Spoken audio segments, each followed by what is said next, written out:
we're going to call it the first real episode of the Crazy One podcast. I know that you're sitting there, you're looking at your screen, and it's the second one that actually shows up. But okay, let's be honest. The first episode was just a welcome. It was a teaser, a trailer, and a amuse-bouche for what are the things that I really want to talk about? What are the things that I really want to care about? And to try to give you a reason to keep listening. And so you made it to the second file. You're still here, and I'm going to take that to be a good sign. But where do we start? What do we want to talk about? And so I think that the thing for me was whenever I sat down and I started to think about this, I started to think about what should the first real episode be about? The thing that I kept coming back to was what I think is going to be the foundation for most everything we're going to talk about. And that's going to be creativity. And because I think I'm somebody who has spent my entire life, I mean, you heard in the intro, I'm somebody that was born into being design. I've spent my entire life working on my creativity, my creative process. And it's led to a pretty fantastic career. But at the same time, I'm also somebody who grew and evolved into being a creative director, which meant that I was in charge of other people's creativity. I was in charge of the creative teams that I needed to lead. I needed to understand not only my process, but I needed to understand other people's process to be able to teach them. And then I evolved past that again and went out into the world and started to speak at these big design events about creativity and things like that. And so now people who don't even work for me, I'm going out and talking about it. So these are all the things that, I really felt like this is the place that we need to start. We need to start just talking about creativity because this is going to be the foundation. This is going to be the basis for a lot of the stuff that we do going forward. So it's going to be the perfect place to start. If we're going to start there, let's get something, straight right from the top so that we're all coming at this from the same place. And what I want to talk about is the fact that if we're talking about being creative, I think a lot of people have this misperception that creativity is, you're just sitting around drawing, you're having fun, you're goofing off, because it's one of those things where this isn't like I'm going out and building a house where you can see the progress happening. It's all happening in my head.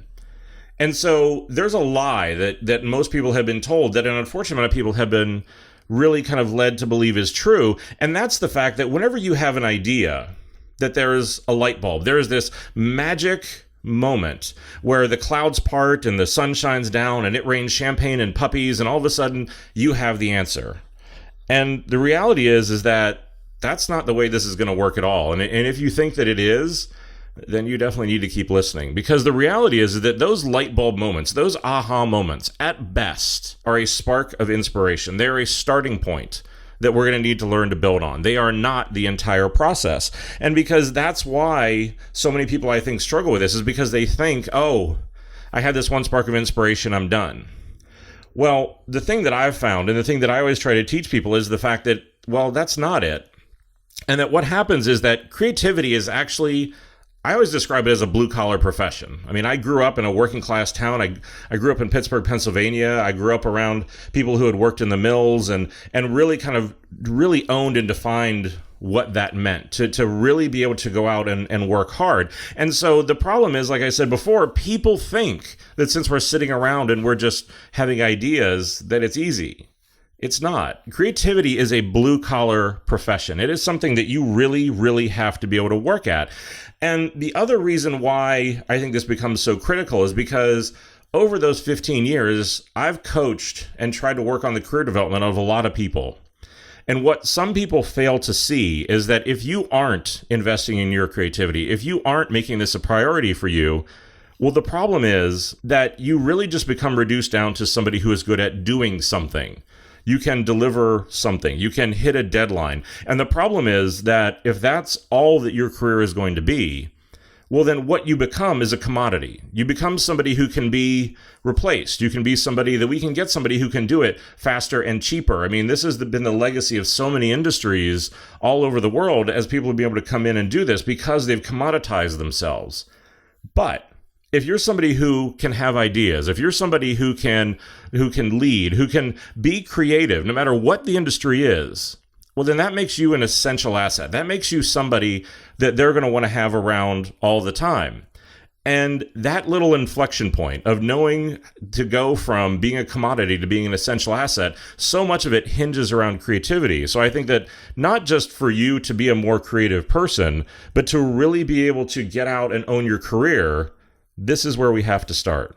So with that out of the way, with the upfront done, let's actually talk about what goes into a creative process.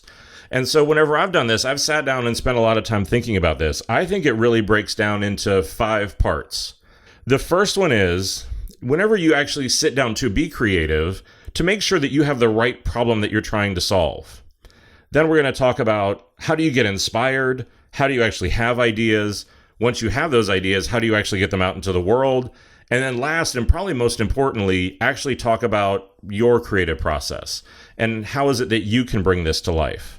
So let's start with the problem. And the reason why, look, I know this isn't the sexiest thing, that most people, whenever they sit down to work, they just want to jump in and start creating because that's the fun part of it. But the reality is that creativity starts honestly with having the right problem to solve. And the one thing that I've always said, and the one thing that I always believed, is that if you have a problem that's really well stated, you have a problem that's half solved. And because I think that most of the time, whenever I come in and I start working with a team that's struggling, the thing that I can usually trace it back to is that the problem they're trying to solve isn't what they really need to be working on, that it's something very different. And so what we need to know is a couple things. The first is that creativity and the creative process should be about solving problems. What I also see in a lot of teams is what they're actually doing is that somebody came to them where they already had the idea, where they already know what it is that they want to do, and they're just simply asking somebody to vet and validate that. That's not creativity. So we're not going to talk about that. But what we are going to talk about is making sure that you have the right problem to solve. So let's look at an example. And this was a study that was done where the researchers went out and they had 2 different creative teams. They put them in 2 different rooms. And what they did was they went to the one team and they said, okay, what we want you guys to do is we want you to design a better toothbrush. And they set them off to work. And then they went into the other team and they said, well, what we want you to do is we want you to come up with a better way to clean teeth. And so at the end of the day, they got the 2 teams together, and the one who had been asked to create a better toothbrush, well, what they did was they had what you would expect, a toothbrush that was a little bit more complicated. It looked a little bit better. It had some new technology, but it was essentially the same thing. Whereas the team who'd been asked for a better way to clean teeth had gone wildly different, that it was a system where you'd be able to vacuum your teeth and be able to do all these kind of like really interesting and very different things. And the only difference with that, the reason why the one with the team that was asked to build a better toothbrush only had a small amount of innovation versus the other one that had a legitimate kind of breakthrough around that was only due to the question that they were asked. And so I think that that's the thing to start to understand, is to get very good, very focused about making sure that whenever you are posed a problem, that it's the right problem, that it's asking you to solve the right thing, and that it's not being too prescriptive, that it is something that gives you the room to be able to actually really go and think about things. So I think that would be the first thing that I would tell you, is just whenever that comes in, to take a moment to pause on that and to focus on the problem. But the one thing that I will say, even in the toothbrush example, is the fact that you do also want to make sure that the problem that you're being asked to solve has some constraints, because the best creativity does come from those constraints. And sometimes the tighter constraints, the better, because one of the things that I've discovered is the worst thing that you can tell anybody that wants to have an idea is go do whatever you want. Because you simply become paralyzed by the options. You become paralyzed by all the different possibilities that you could go explore. So you suddenly have to try to narrow down on a few different directions. You have to be able to try to focus in. And so I think that, there is this yin and a yang, and I know that it can sound a little bit contradictory, but on the one hand, to make sure that you are really going out to solve a problem, not vetting a solution, and that whenever that problem comes in, that it is small enough and tight enough that it lets you really be able to work and really be able to do something innovative about that. And so that's just the problem. And so if we move out of that problem, you have the problem that's come in, there's the thing that you want to solve, you feel like it's in a good place for you to be able to be successful, then what most people will set off about doing is trying to get inspired. And I think inspiration can be a very funny thing. I think there are some people who seem to have made a career out of just traveling the world and getting inspired. But the one thing that I see is a lot of people will do this kind of like traditional inspiration model. And the first thing that they do is they look to see, okay, well, if this is the problem that I have to solve, how have other people solved it? What's the competition doing? It is a natural starting point to do something like that. But the thing that I always will try to tell people is that at the end of the day, and I think Todd Henry had coined this term, or at least that was the first place that I saw it, was that at the end of the day, a cover band will never change the world. If all that you're going to do is to take what somebody else already did, repackage it, and put it back out there, that's not really going to be the breakthrough creativity that you want. And look, I know we can have a whole philosophical argument about all creativity is just building on ideas that people have had before. But the reality is that creativity honestly is, how do you take these inspirations and combine them into a unique way that will let your idea stand out? And so if all you're going to do is to be a creativity Xerox machine, well, then your work isn't really going to get noticed. And so what you have to do is to find unique insights, unique inspirations, to try to be able to take that as a starting point, take what other people have done, recognize it and acknowledge that, but then really look at, okay, how can I make this different? How can I make this better? And one of the places that I've always looked for that is the audience I'm going to be designing for. I've always been a huge practitioner and believer in design thinking. This was a methodology that a company called Ideation came up with and really kind of made famous in the 1960s, 1970s. And one of the core tenets of design thinking is empathy, is to really understand and to walk a mile in the shoes of the person that you're designing for. And I think that this can become an incredibly key thing in terms of getting a different perspective, to actually go out and experience, not to have it be theoretical. Like, one of the crazy things that I had done was whenever I had started working for Starwood Hotels, the first year, 364 days that I worked for the company, I lived in a Westin in New Jersey. Now, part of the reason why I did that was because, well, I was moving from Dallas and I needed a place to stay. But the other reason why I wanted to do that was because I really wanted to understand on a very deep level, how do consumers who stay in a hotel feel? What do they experience? What are the things that are good? What are the things that are bad? And, I really took that experience as the foundation for all the innovative work that I went on and did there. And I think that this empathy around getting inspiration can be incredibly critical. I think one of the things that I've always done whenever I look and try to get inspiration is I actually look to other industries.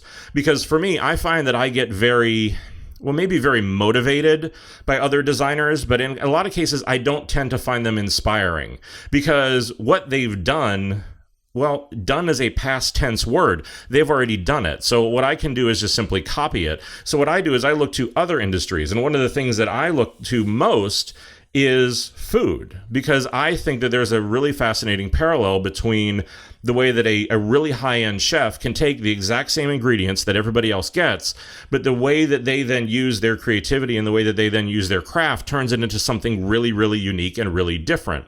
So I've set off traveling the world talking to different chefs about what is their creative process, how do they find inspiration. One of the most interesting conversations that I had was it's one of the top chefs in the world. He has a restaurant just outside of London called The Fat Duck, and the chef's name is Heston Blumenthal. And Heston was in New York for an event. And it was funny because everybody seemed to be really kind of scared to talk to him, so I'm not burdened with that problem. And so I walked right up to him and we started having a conversation. And one of the things that I wanted to talk about was his inspiration, or like, what are the things that he looks for whenever he gets inspired? If he goes and eats at another restaurant, what's the thing that he looks for to see if the chef is really being creative or not? And I'll never forget his answer, because what he said was the butter. And it took me a second, and I kind of sure that I had some weird look on my face. And I said, well, what do you mean? I don't understand. What do you mean the butter? And he said, well, whenever I sit down at the table, I can tell if the meal is going to be good or not by the butter, because the bread comes and they bring that little pat of butter. And he said, the reality is that if it's rock hard, I know that the chef has never eaten in his own restaurant. I know that he's not really thinking about his guest. He's not being empathetic. He's not really understanding and thinking about how to inspire the guest. He's just simply thinking about how to inspire himself.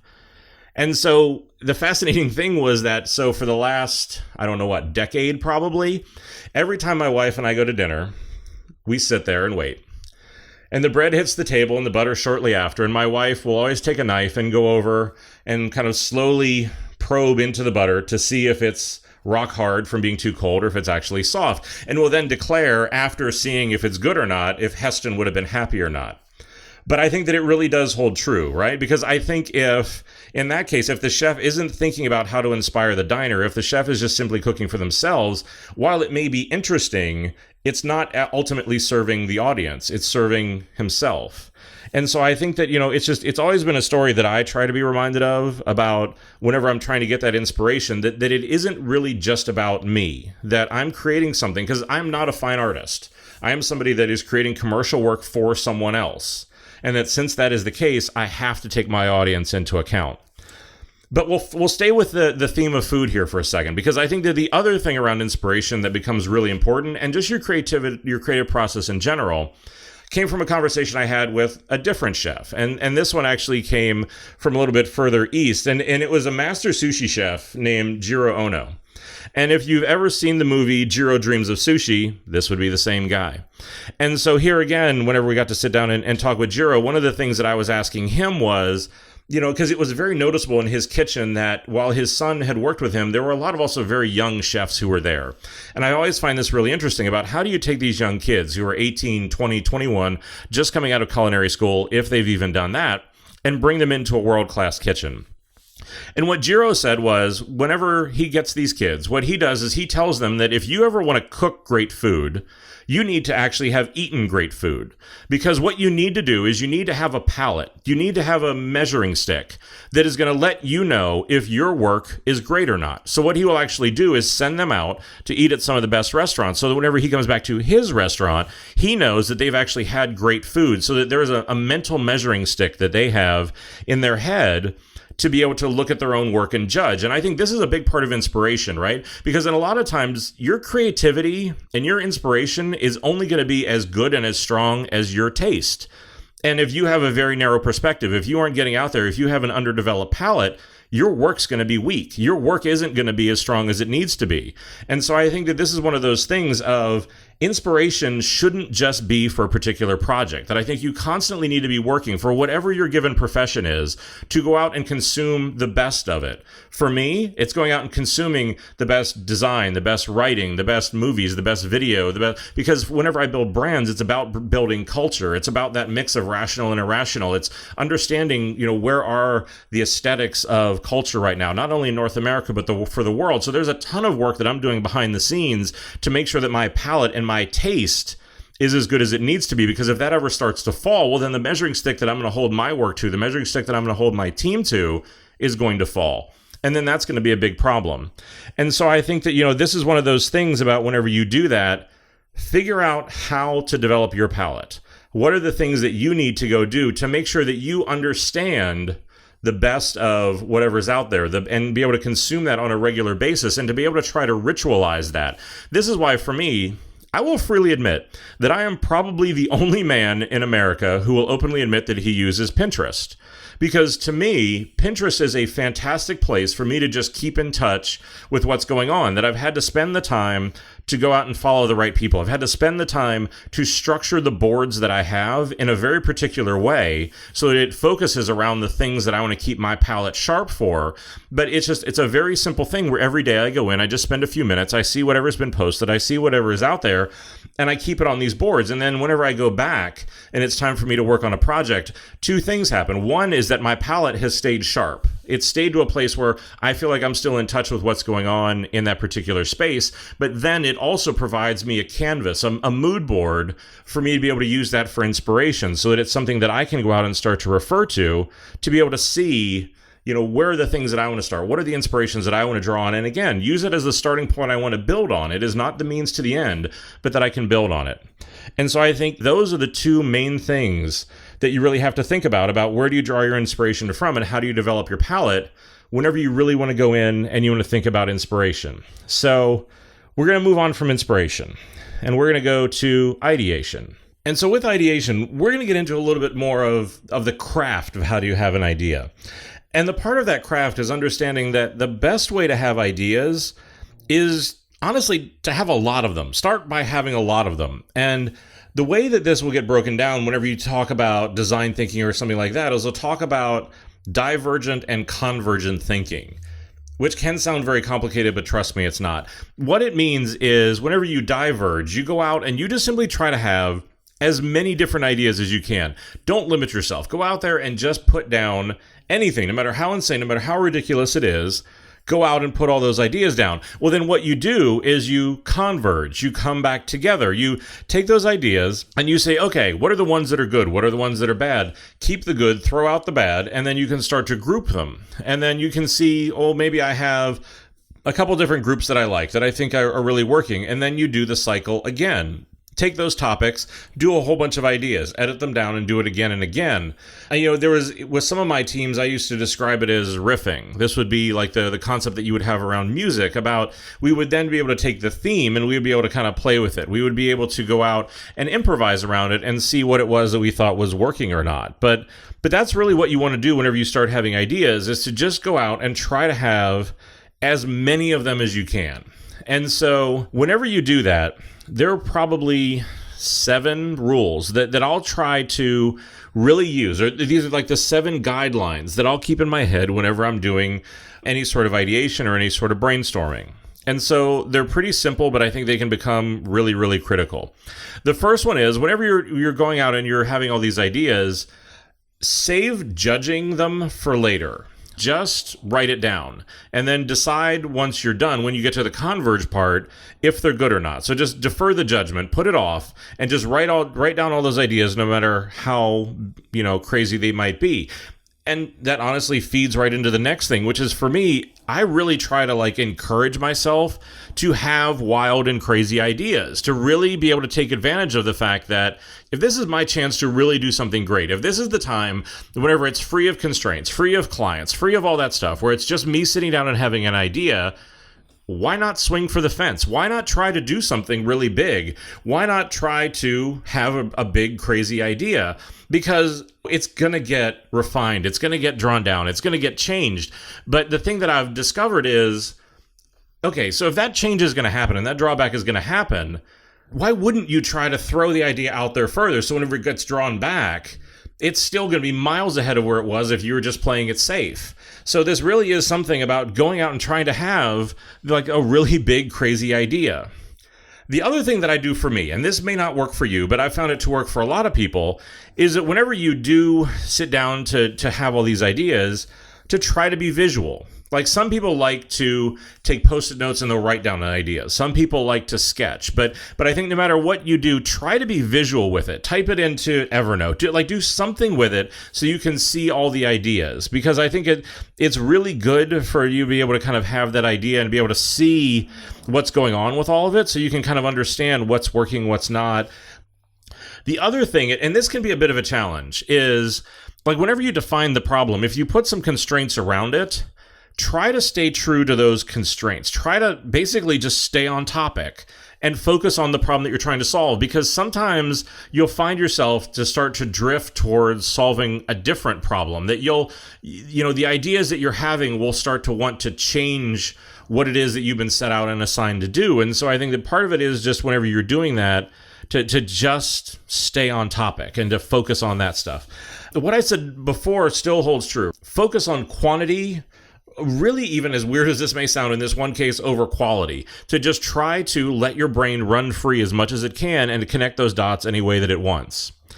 And so the last two are really much more focused around if you're doing a brainstorming with a team. There's some times where I'm going to just sit there and I'm going to think of ideas by myself, but there are other times that I'm going to sit down and I'm going to do it with a group. So if I'm going to do it with a group, there are 2 things that I try to do with that. One is, whenever I have an idea, I try to build on ideas that other people have had. So it basically lets you just kind of snowball, where you can pick up the ball and run, where one person had a really interesting insight, a really interesting idea. How can I take that and make it better, to improve it, to take it even further? Because it's that interplay between these different perspectives, the interplay between these different opinions, that sometimes can really lead to the best, the most interesting stuff. But the other thing you can do, and this takes a little bit of discipline, and occasionally it takes you being a little bit of, unfortunately, a jerk, is that whenever you're doing these brainstorms, one conversation at a time. That's the critical thing you have to focus on, is if there are 3 different conversations that are happening with 3 different groups talking about ideas, well, the problem is, I can't build on an idea I can't hear. And so all of a sudden, whenever that's happening, it's not letting you be able to kind of do those things. So whenever you have that group of people, everybody has to talk one at a time. If not, break up into separate groups that will go separately work, so then those separate conversations can happen. But if everybody's going to work together, one conversation at a time. And so with those are kind of like the basic guidelines, the rules, whatever you want to call them. But the other thing that I think you need to kind of make sure that you do is after you converge and you come back together, to not fall in the trap of, I always just call it like pushing ideas around, where all that we're doing is we're not really trying to think of anything new. We're not really kind of trying to push the ball forward. We're just trying to come up with slight variations of the idea we already had. This is a trap in design that whenever I work with designers, they spend a lot of time getting to the first look of something, the way that it's going to, really work for them. And then whenever you go back and give them the feedback, instead of coming back and embracing the fact that this is a new opportunity to really do something new, well, what they do is they just go back and they kind of push the pieces around because they feel like, well, it's all here. I just have to find a different combination. Okay, well, sometimes maybe that's true. Most of the time it's not. And so what you need to do is to not just simply push your ideas around. And I think it's also okay whenever you do this to start with the obvious ideas. We talked about this in the inspiration piece of it. Like coming out of inspiration, you can have your competitive analysis. You can have your inspiration that you have from Pinterest or wherever it is. And I think that's a very, very natural starting place whenever you do a process like this. The trick is, and the key is going to be to not settle for that starting place, to feel like, oh, okay, well, I have something. But to go on, to push forward, to try to just understand that that's a starting point, but what I need to do is I need to move past this, and I need to move into really finding something new and different. That's really ideation. And I know that right about now you may be thinking, okay, well, like this is all great. You're giving me some rules. You've given me some of these other things, but you're not kind of really going into how specifically should I have an idea. And so I'm just going to say that we're going to do one quick talk about implementation, and then I'm going to go ahead and talk about that, because I think that probably is going to be the biggest and most important thing out of this whole thing, is to talk about your process. And so we're going to quickly talk about implementation. And so this is, you have some ideas. You think that this is what it is you want to do. And so there are two ways that I'll often handle this part of the process. Sometimes you can have a really good idea. It's something that you feel like will really be successful. But because of budget or politics or, just the way consumers are right now, it's not going to be the time to be able to kind of roll out that idea, that this isn't going to be the place for it. So what do you do with it? And so there's a friend of mine taught me a trick around this. And it's something that I do and have done for years that I find to be really, really helpful. And what it is almost, I guess I'll call it like a back burner. So it's a Word file that sits on the desktop of my computer. And it houses all the good ideas that I've ever had that haven't been implemented. And I have one for me personally. I have one for work.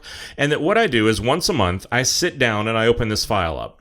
And the file's got 3 parts. And the first part is, what should I be working on right now? What are the things that I feel like are really going to be the best ideas for me to be able to have? Like these are things that I need to be focusing on. These are the things that I need to be doing. And then there's another one, and it's kind of like near term. These are the things that, you know what, maybe I've just got too much on my plate. Maybe I have too much going on, and this isn't the time for me to be able to work on it, but it's going to be soon. For a long time, this podcast was on that list of something that, you know what, I wanted to evolve past writing. I wanted to be able to get to a place where I could talk because I just felt like I could produce more, I could communicate more. And also because most of the time whenever I was writing, I tend to write like I speak, so let's just shortcut this out and get it into this medium. So like that had been sitting in my near-term file for a while.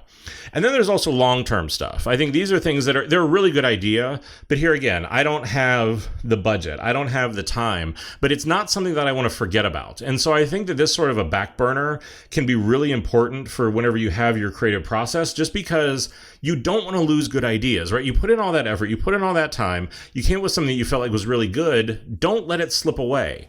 One of the other things that I've found around a creative process is that if you ask somebody to have an idea, and they go out there and they invest that time in it, they invest that energy in it, the thing that's going to happen is if that idea doesn't come to life, and if that happens regularly enough, that inspiration, that energy that they had very quickly is going to turn into frustration. And so this is my way of being able to try to kind of help fight that, to be able to look at this and say, okay, well, these are really good ideas, and these are things that I need to go through and to be able to figure out. And this is my way where I can go through and I can be able to hold on to that so that I can figure out what is going to be the right time for me to be able to work on that. The other thing that I'm a huge believer in is to actually go out and to prototype your ideas. To actually go out and to figure out, okay, how can I quickly, easily, simply test this on the people that I'm supposed to be empathizing with? Because I think one of the things that you have to do is you have to try to break your idea. You have to say, where are the weak spots? Where are the areas where this really isn't going to work the way that I wish that it would? And I think that you can't be precious about that process, because if you are, the problem is that your ideas are going to be very pretty. They'll be very nice. They're not going to be terribly well thought out. They're going to get broken. They're going to get picked apart too easily. So you have to make sure that when you send that idea out into the world, that it doesn't have you presenting it. It doesn't have a shiny deck, that the work is literally just the work, that whatever people see is what they experience. They don't understand the conference calls, the work, the compromises, what's coming in 2.0. They don't understand any of that stuff. All they understand is what's in front of them. So my thing is, let's take that truth, that glaring light of day, and try to do it as often as we can. And so I think that's my only thing for the implementation part that I want to talk about is prototyping. And so I think whenever you prototype your idea, there's a lot of different ways you can do it. I think most people, whenever they hear prototyping, they think of like, if you're building a car, it's the clay model. If you're going to do something like that, where it's making it tangible and physical, kind of like before you launch it. And that's not really the case.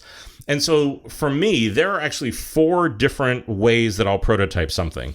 The first one is I'll prototype just to do research. And this is the kind of prototyping that honestly really should probably have belonged up in the inspiration phase, because this is me trying to build something honestly just to think about it.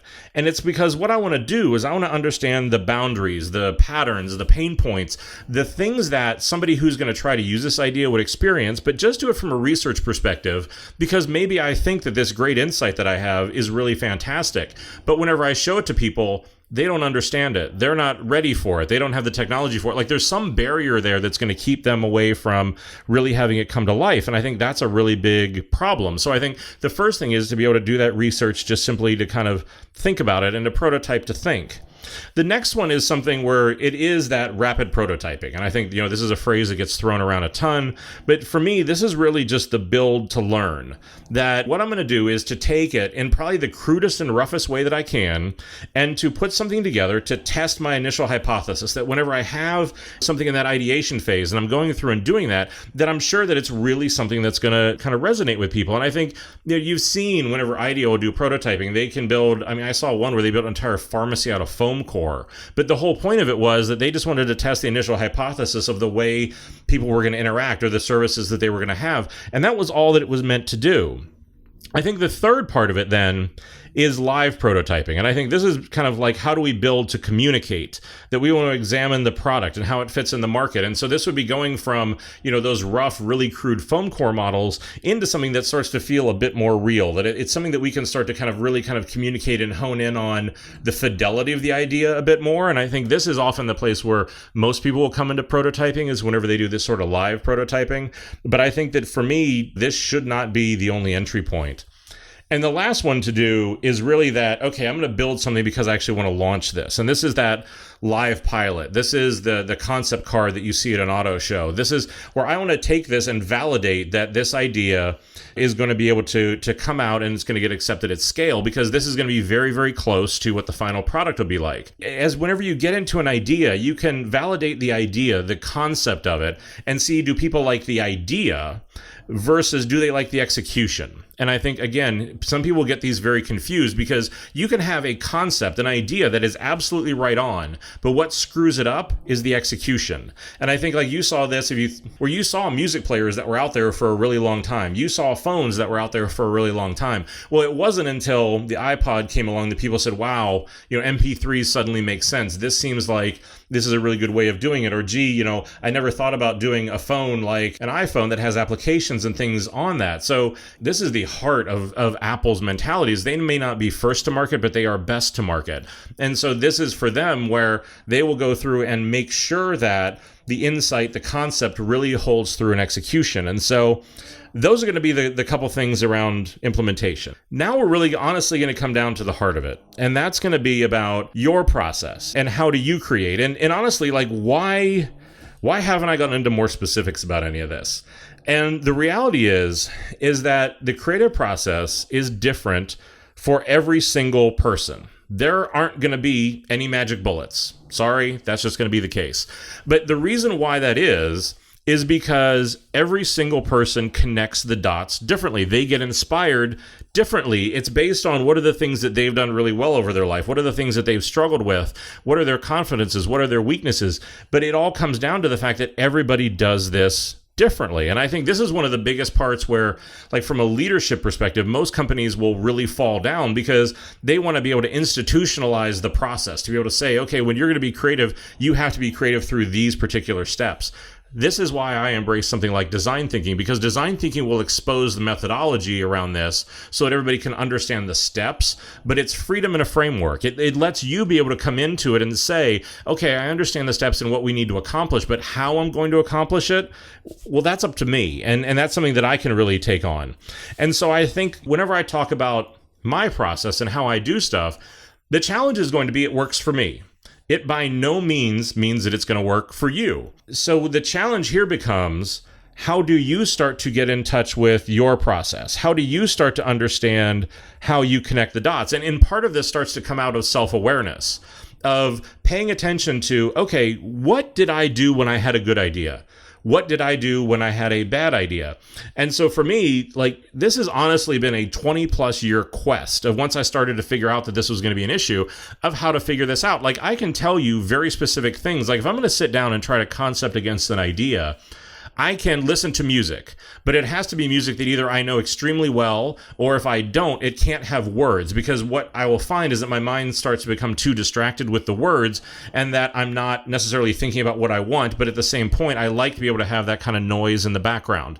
Again, like, television doesn't work for me because there's too much content and I can get distracted too easily. So I know how to kind of set the stage for creativity. I know some of these things because, like, I've spent a lot of time taking notice. And like, one of the things that I've noticed is that I am extremely left brain, right brain. And so, like, historically, left brain is you're very creative. It's the typical way you describe that. Right brain is very, very analytical. My thing has always been, I'm kind of both. And I think that the best creatives are probably kind of both.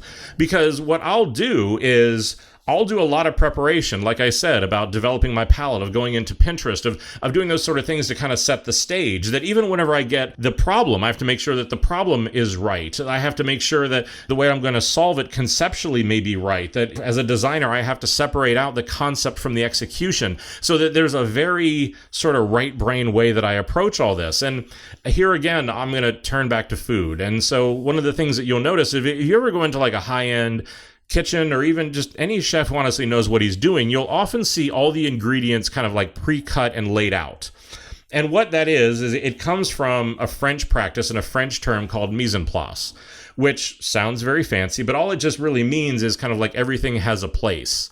And what it is that cooks recognize the fact that they needed a methodical preparation to the messy process of creativity, that we need to prepare all the pieces. We need to prepare what it is that we're going to need, so that in the moment, whenever the problem comes in, whenever the order comes in, and it's time for them to be able to create, that they have what they need right at their fingertips, so that they aren't encumbered by the process and can just really let the creativity flow. This is why whenever a lot of people ask me about like what new program, what new application should they learn, the advice that I always give them is that an application isn't a career path. Like, all the great technology we have, at the end of the day, honestly, is no better than a pencil. It is no better than a pencil, because Photoshop is just a very expensive pencil. If I have no idea to communicate, yes, I can make it look very pretty, but if it doesn't resonate with people, if it's not based on a human truth, nobody's going to care. It's going to look very pretty, but it's not going to go anywhere.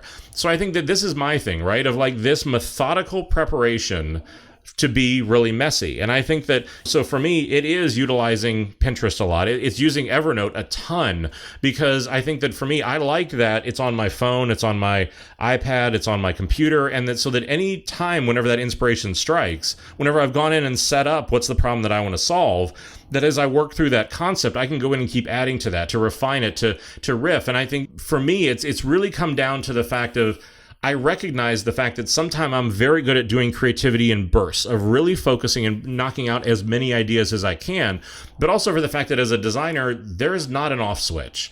There's not a time whenever I can just sit back and turn it off and just coast and think, okay, well, I'm not going to be creative anymore. These things are still rattling around in my head, and oftentimes some of the best insights can happen in those moments. So what I want is I want the easy ability and the access to get back in to be able to work with that. I do a ton of sketching. I'll always preach that, like, you don't find concepts in Photoshop. I constantly, to the point of where some people will joke that I have a speech impediment where I cannot talk about an idea without drawing some part of it, am sketching. This is where, like, the iPad Pro has been a revolution for me, because I've finally been able to digitize my process. For so many years, I always would trail around with a Sharpie in my hand and a vellum pad in the other, where I would constantly be sketching things. But this allows me to be able to do it, but to be able to kind of start to put it down and make it real, but to not get overly hung up on the fidelity of it. Because here again, like, if it's the idea that counts, don't overly focus on the fidelity. I do this thing with my team where what I'll do is I give them a very large marker, like a Sharpie, like the biggest, fattest, chisel-tipped marker that you can get away with without them probably wanting to think you're buying it to do graffiti. And I give them a really small piece of paper, like a 3x5 card. Because what it does is, if I have a really big marker and a really small card, what that does is it forces me that I can't focus on the details. All I can really do is to focus on the idea, that I can sketch something, but it's going to have to be rough. If I'm doing a design for like a website, I physically cannot write what is going to go into the button, or what a piece of copy says, or sketch out a photo, because I have this big marker, small paper. And so I think that there are those sort of things where it also comes down to, again, having the self-awareness to recognize that, you know what, too often I'm running to the fidelity of the execution. Too often I'm not focusing on the idea. Well, then if you do that in those moments, you need to start to recognize that, to make that a part of your process, so that whenever you're doing this stuff, you can sit there and say, okay, look, I know that this is going to be a problem and I need to be able to work on this. And that's the real challenge here, to start to become self-aware. That's the key to all this. And that's what simultaneously is going to be the magic and not the magic in all this, because it is up to you. It's up to you to be the one to start to pay attention to this stuff. And I think you can have people who help, you can have people who mentor. I think you need to try to seek those people out. But at the end of the day, how you connect those dots is completely personal. And this is why they will write books about creativity until the world ends. No matter what the technology does, no matter what it is, since cavemen painted on walls, I'm sure there's been some guy who's been starting to give advice about creativity. But that's the reason why, is because of the fact that everybody's going to do it differently, and they always will. And so it really is that process that starts to make a difference, and that you really have to start to focus on. So I'm going to end with an exercise. And this is, quite honestly, probably the most stolen idea I've ever come up with. And I've had tons of people who steal it all the time. I give it away. And so it probably shouldn't even be stealing anymore. But what it is it's an exercise that I do and I had developed to help get better at my creativity, so I could quickly start to notice, what am I doing when I have good ideas? What am I doing when I have bad ideas? And to be able to try to make this an exercise. It's something that's grown, and it's something that I now do with all of my teams. It's something that I'll even do for people whenever they come in for an interview, because for me, I need people who can think. The world is full of people who can make pretty pictures. I need people who can think. And so that's my thing, is to use this exercise to try to get at that. And so it's very, very simple. And it's something that I've always called think fast. And what it is just answering a very simple statement. And the statement is, why would a particular brand build a particular product? And it's just that simple. It's just those two fill in the blanks.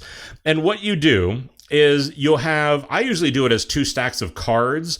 There's sometimes when I've done it with like 2 lines of numbers and you pick a number from each line, but usually 2 stacks of cards is the easiest way that I've found to do it. And so 1 stack of the cards is going to be all about brands. And these are going to be big global brands that everybody's going to know. These are going to be the Apples, the Nikes, the Teslas, the big ones that everybody's going to understand what they do. The products then are going to purposely be, well, they're probably going to be a little strange. They're going to be a little funny. They're going to be a little off the wall. Because what you want to do is you want to get a very interesting juxtaposition between a brand and a brand value that everybody understands and a product that makes no sense to go with it. And so what I do with this exercise is I give the people, after they draw one brand card and they draw one product card, I give them 1 minute to think about why would the brand that they just picked make the other product that they just picked. And so 1 minute to think about that, and then 2 minutes to pitch me on it, to just really literally off the top of your head, think about why is that something that somebody would want to do. I'll give you a few examples of it. One of them would be, why would a brand like Nike, that everybody knows, the Just Do It brand, why would Nike make a gas can? So here again, the juxtaposition is purposely meant to be ridiculous. Why would Twitter, we'll say, make a lipstick? And I'm actually sitting here drawing these cards as I'm doing this right now to try to work through this. Why would Audi make a swimming pool? And it was funny, I actually interviewed somebody the other day and they thought it'd be cute to turn it around and put it back on me to see if I could do it. They asked me, why would Starbucks make tennis shoes? My answer to that was, okay, well, one of the big things that people are obviously focused on is health. Starbucks is liquid calories. And so if we're talking about liquid calories and we're talking about health, tennis shoes would be a natural extension of that. That it would be something that they could pair with their app. So it's a wearable so that you'd be sure whenever you burned off the coffee that you drank that morning. Maybe it would be something that it could also pair with that wearable so that it would know what your favorite coffee was. It could see where you were. And if I'm in New York City and I'm walking up to a Starbucks, it would know that the drink that I want takes 5 minutes to make and I'm 5 minutes away, so that whenever I show up, the coffee's going to be there and it's going to be ready. I think you can keep going with this. But the thing is, it's not about a right answer. It purposely is absurd. It purposely is not meant to be something that there's going to be a right answer to. But the idea is for you to be able to kind of say, okay, that was actually a pretty good solution that I had. I kind of like the Starbucks thing. What was I thinking about with that? And so for me, it was thinking about the brand and the product, and then, what are the problems that product probably has? And then how do I pair those problems with this potential solution of the sneakers to be able to do that? And then whenever I start to solve for that, okay, how can I build on that initial idea of being able to do it for exercise? Because that's the obvious health benefit. That's where I would start. Well, maybe the wearable and the ordering thing isn't such the obvious part of it.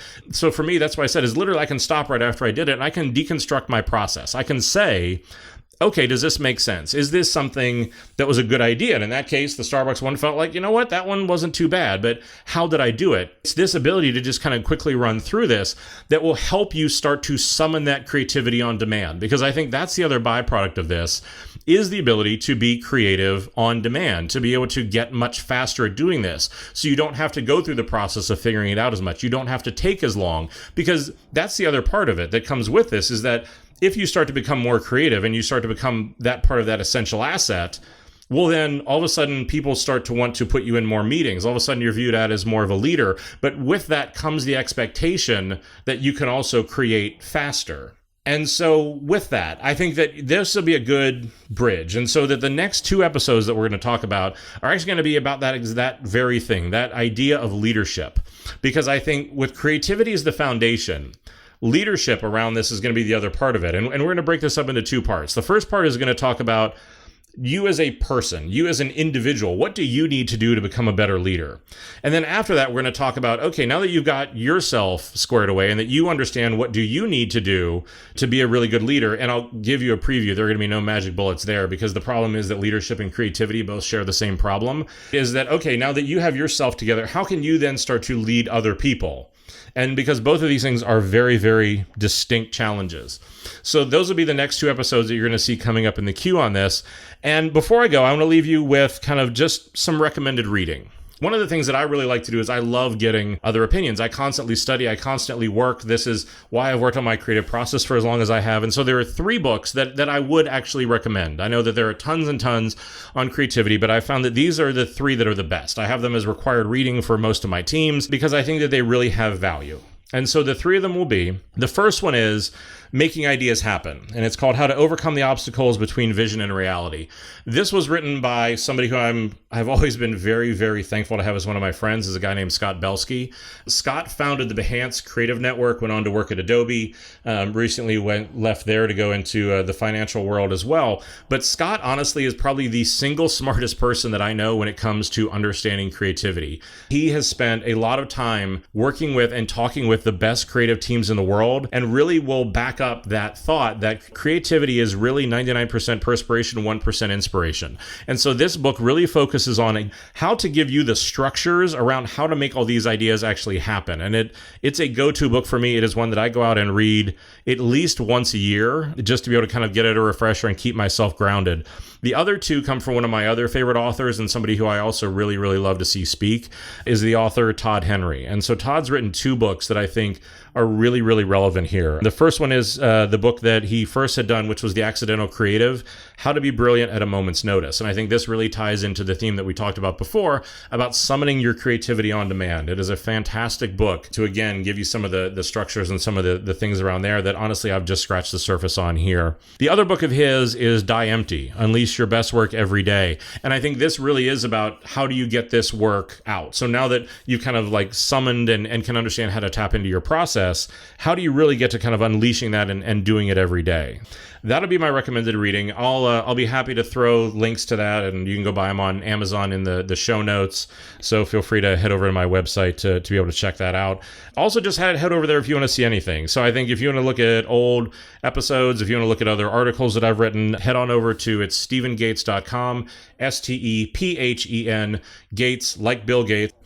And look, if there's anything that you want to talk about, this is me standing in my studio talking to a microphone. I would like to try to make this a dialogue, to try to make this a discussion. So if there's anything here that really resonated, if there's anything that you think doesn't actually work, if there's something that you want me to go into in more detail, shoot me an email and send it to ask@stephengates.com, and I'll cover it in a future show. I'd like to be able to get to the place where we can do question shows and I can talk back and be able to answer some of these things. So this really can be a discussion. I know this tends to be a one-way medium, but I'm the crazy person that wants to try to figure out how to make it into a conversation. And so with the usual legal disclaimer that all the views that I talked about here are my own, they don't represent any of my current or former employees. So with that's it. I think that was most of my thoughts on creativity. As usual, thanks for listening, and until next time, be sure to stay crazy.